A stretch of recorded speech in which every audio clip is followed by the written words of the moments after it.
trailer na ginamit natin dual temperature.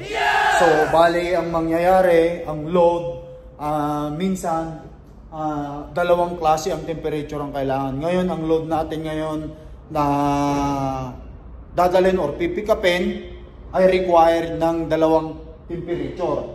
Yung bang magkaiba. Sa loob ng trailer na to, no, mula doon sa puwet, doon sa puwitan, hanggang dito sa may harapan, dito sa nose, ang tawag dito nose, malapit yan sa itong pangalawa naman na ito, pag bubuksan natin doon, no? Pag binuksan natin doon sa loob ng doon sa labas yung temperature, sa pangalawang zone, ito 'yon. Oh, ito yung makina na to. Pag binuksan natin doon, iikot ito. So, ito 'yon. Turn on natin. Thermo King. Okay, magi-start na 'yan. Ayan, yung zone 1, ang set point nito is 0. Ayan, nakita natin 0 doon. Tapos yung zone 2, ang set point niya 28. Ngayon, ang box nilang pareho ngayon, ang zone 1 is 28, 30 yung andon. Ayan, mag-start na siya. Makikita natin guys, ipapaliwanag ko sa inyo, explain ko sa inyo ang dual or multi-temperature na reaper na ginagamit natin.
Tignan natin sa loob guys kung malinis ito.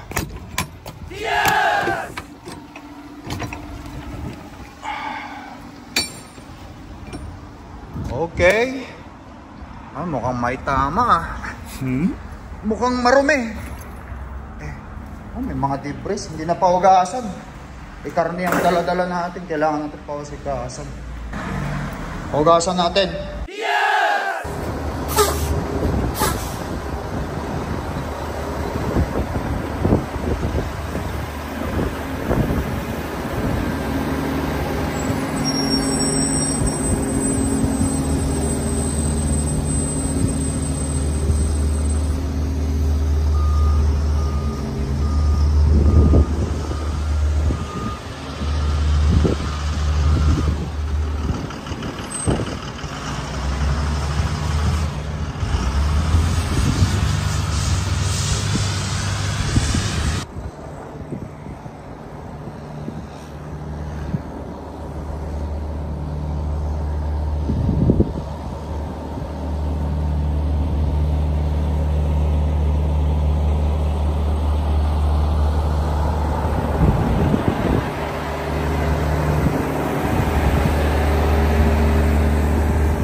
guys, babalik tayo dito sa Road King para magpa-trailer wash dito sa trailer na ipinalit natin kanina doon sa isang kapapahugas natin. Ay nako, hindi nila pinahugasan eh. Balik sa Clarity Wash, pahugas ng trailer.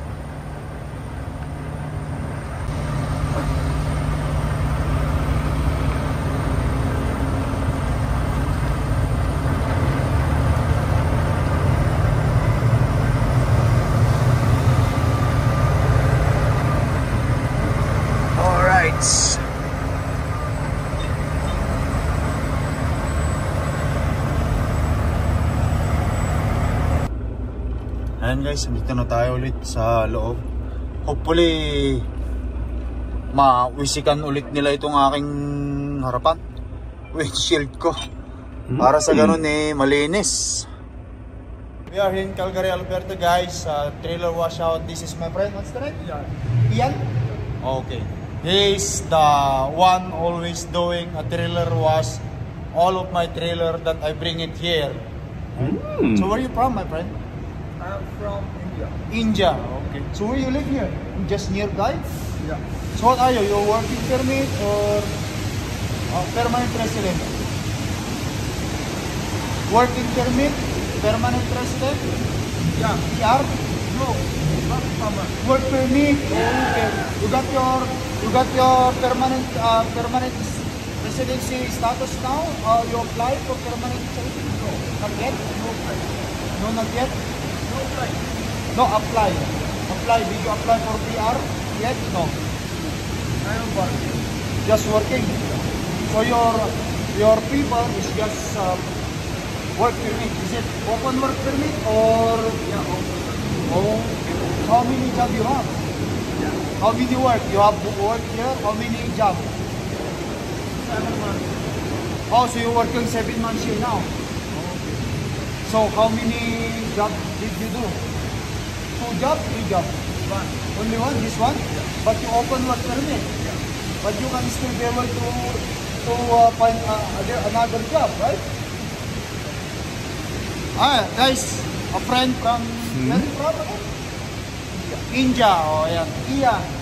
So, I'm not gonna take too much of your time now. I'm just gonna check inside so I can pay the trailer wash. Okay? Have a good day, my friend. Thank you for the coffee. He's offering me a coffee but I already did. Okay. Yeah! Yan guys, isa rin siyang open work permit. Yan, nagbabaka sakaling ma-PR din. Good luck sa kanya. Ayan. Yeah! Woohoo! Okay. Kinakananan ni kaibigan. Yeah!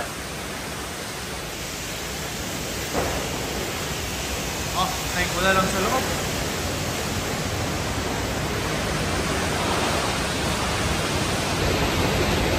Hindi lang tayo magantay sa loob guys. Pakan natin si kaibigan dito. Okay, tapos na niya si brother. Papawisikan na nga lang natin itong ating yan. Para sa ganun malinis. Yan lang, wisik lang. Tamang wisik lang. Yeah! Okay. Yan, tamang wisik. Tapos alis na tayo. Kahit pa paano, nalinisan guys. Okay.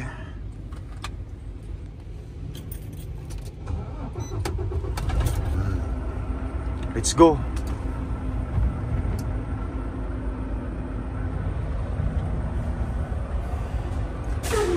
Punta na tayo sa pick-up natin. Yes!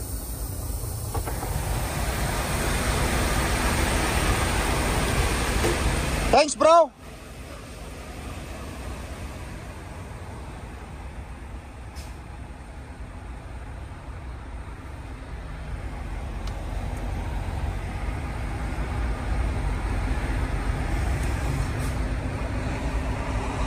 Padarin natin mga tao.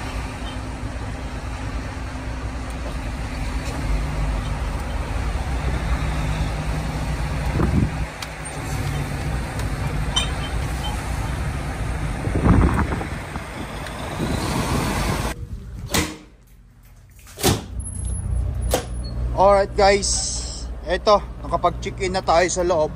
At pinabubuksan na yung ating ano. Good, how are you doing? You're in the camera. Okay, alright. Yeah. Kasamaan sa torque. Pinabubuksan na nito sa akin, tapos pinapatras ako sa ano, sa door 14. Buksan ko lang ito. Alright.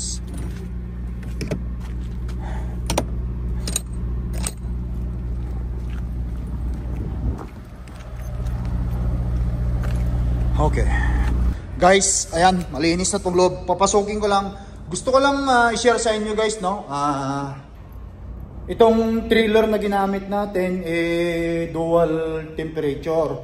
So, bali ang mangyayari, ang load, minsan dalawang klase ang temperature ang kailangan. Ngayon, ang load natin ngayon na dadalhin or pipikapin ay required ng dalawang temperature. Yung bang magkaiba. Sa loob ng trailer na to, no, mula doon sa puwet, doon sa puwitan, hanggang dito sa may harapan, dito sa nose, ang tawag dito nose, malapit yan sa ano natin, yan sa tractor. Andito yung isang andito yung isang makina. 'Di ba? Kapag makikita natin doon sa harapan, nandun yung malaking makina niya, yung thermo. Tapos ito ang kanyang pinaka-chill, yung labasan na yan. Tapos meron siyang yung parang ito, dumidiretso doon sa sa likuran. So ngayon, itong pangalawa naman na ito, pag bubuksan natin doon, no? Pag binuksan natin doon sa loob doon sa labas, yung temperature, sa pangalawang zone, ito 'yon. Ito yung makina na to. Pag binuksan natin doon, iikot ito. So, ito yon. Turn on natin. Thermo King. Okay, mag-i-start na yan. Ayan, yung zone 1, ang set point nito is 0. Ayan, nakita natin 0 doon. Tapos yung zone 2, ang set point niya 28. Ngayon, ang box nilang pareho ngayon, ang zone 1 is 28, 30 yung andon. Yun, mag-i-start na siya. Makikita natin guys, ipapaliwanag ko sa inyo, explain ko sa inyo ang dual or multi-temperature na reaper na ginagamit natin. Ito yung zone 1, 0, tapos 28. Ayun ang box temperature na doon. Zone 2, ang temperature niya is 28, dapat ang set point. Tapos 30 ngayon ang current temperature doon. Ito, dalawang dot na to, ito yung yan yung start-stop cycle mode. Kapag pinindot nito, pupunta siya sa continuous, mawawala yon. Pupunta siya sa continuous mode. Sana marinig natin maigi kasi maingay. So since ang require cycle lang, so balik ko ito. Babalik siya sa programming cycle mode. Yon. Alright guys, ayan, napaandar na, makikita natin yung niya, kanina hindi yan umaandar, ibig sabihin yung mga makina sa loob o yung mga pan niya umaandar na. Ayan. Ganon din dun sa harapan, maandar na rin. So ito naman guys, ito naman bulk hen or tawag dito is barrier sa gitna. Para bang tamang term dito na ginagamit dito, yung divider, kamo na, nakalimutan ko pero nasa dila ko yung divider dito. Since doon sa harapan ang temperature na required doon is 0, tapos dito sa kabila ay 28, ang inilalagay ito kumbaga sa nilalagay na ganyan sa gitna. Yan, ilalagay ito ng ilalagay ito ng maglulun sa atin. Kapag nailagay na nila lahat yung mga product doon sa harapan na ang temperature is 0, ilalagay naman nila ito. Tapos isusunod nga yung ipapasok yung mga product na 28 degrees dito sa labas na to. Ayan, aantayin lang natin. So balik ko muna, tapos atras ako sa door 14, which is yun ang sabi nila. Yun, tara guys.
Ayan guys, pinta na tayo dito nung ano. Loaded na tayo. Ayan. Tara.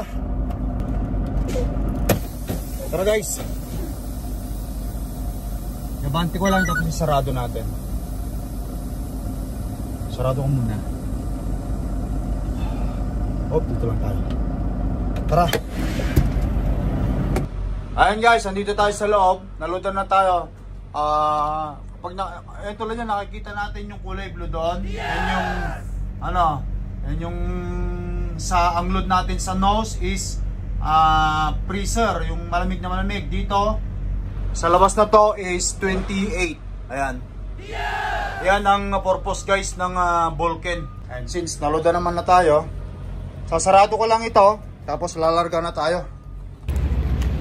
Alright you guys, meron tayong 5 delivery ngayon. Nakuha ko na yung papel. Yes! Yan, ilagay ko yung sealed na para doon sa unang drop natin. Yan. Alright you guys, dire-diretso na tayo. Bababa tayo ng Vancouver ngayon. At sinunod ko lahat yung mga inutos ng dispatch ko kasi binigyan ako ng magandang takbuhan ngayon, revenue. Maganda rin ang revenue. Bago ang lahat guys, check ko muna itong ating temperature rito. At gusto kong ipaliwanag sa inyo, no? Yan, no? Rinig natin ang temperature, ang reaper natin hindi umaandar, no? Kapag ganito, kapag cycle mode ang ano natin, ayan, nakikita nyo yung dalawang dot na yan. Kapag yan, dalawang dot na yan, meron dyan cycle mode dyan. So ang zone 1, which is dun sa harapan, ang set point nya is 0. Ang current temperature sa loob is 3, no? Tapos itong zone 2, ang set point nya is 28. Ang currently temperature sa loob is 31. So kapag ito umangat siya ng 33, 34, aandar ito. Ganon dito kapag umangat ito ng 4, 5, aandar ito. Ayan, since naman cycle mode kaya hindi siya nakaandar. Pagka tumaas ang temperature sa loob, ayan, tsaka sila andar. Not unlike kapag pinatay mo ito, pag pinindot mo ito is mawawala yon. Ibig sabihin continuous mode yon. Ang mangyayari doon guys, dire-diretso yung yung running ng reaper. Yan, siyempre alam mo naman titipid ng konti kaya ganun ang sitwasyon. But anyway guys, ayan, natapos yung isang video vlog natin. Hopefully na content natin lahat ng dapat may content at nakapagbigay ako sa inyo ng magandang tips and idea tungkol sa multi-temperature na yan.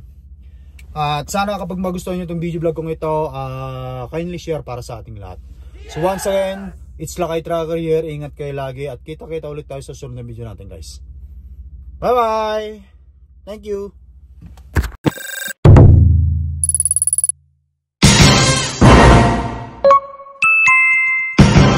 Lakay Pinoy Trucker.